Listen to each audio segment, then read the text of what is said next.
नमस्ते दोस्तों। आज हम आप लोग को एक छोटा सा भजन सुना रही हूँ।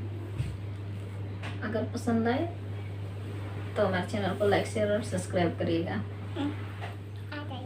अंगनैया बीचे तुलसी लगाई बिहारी, अंगनैया बीचे तुलसी लगाई बिहारी, अंगनैया बीचे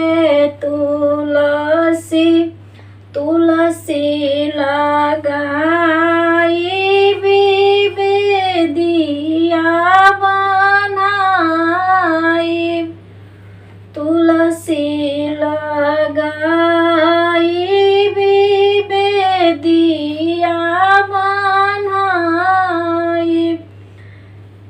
नीति उठी जलावा चढ़ाई बिहारी, अंगनैया बीचे तुलसी लगाई बिहारी, अंगनैया बीचे तुलसी लगाई बेदिया बनाई।